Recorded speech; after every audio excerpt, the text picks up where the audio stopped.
朋友们，大家好，这里是还不错创客商城。最近有很多朋友买这个马达，今天我们就来对它评测一下，看这个是一个金属的，还挺有分量的。我们称一下它，看它有多重啊？76克，76克。现在我们来测试一下这个马达怎么样。我们给它来一个。我们先给它通个电，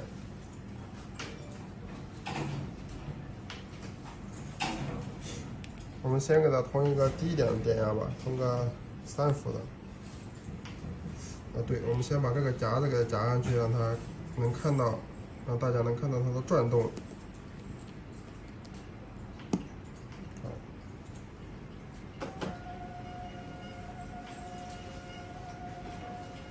，3伏左右，我们试一下啊。3伏可以转动，我们来触碰一下。3伏可以转动。我们来通一下6伏。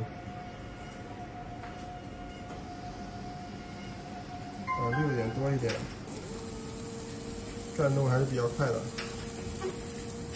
我们听这个声音啊，感觉这个力量是比较强的。我们试下12伏试试，12伏，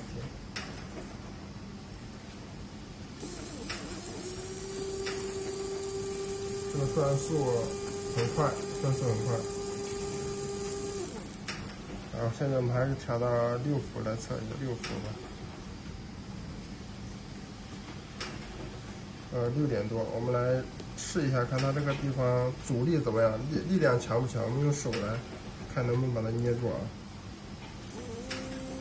它现在启动了，我们可以看到6.8伏电压，电流是0.2安。这个我们来捏一下，哇，这手可能不行，用这个东西。来，刹车。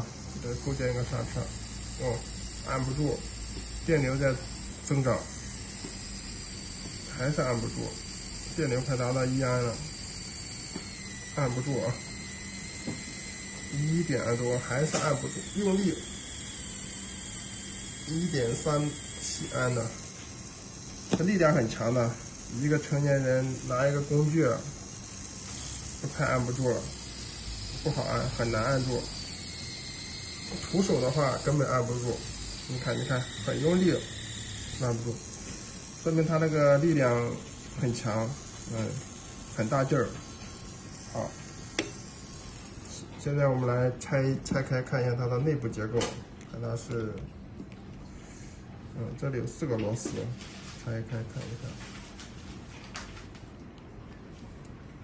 看。它这个外壳也都是金属的啊。这个金属材料我不知道是什么材料，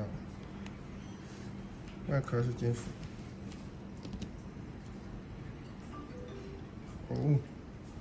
看到了，全金属的齿轮，从马达到1级齿轮、2级齿轮，到最终齿轮全部都是金属的，所以它这么强。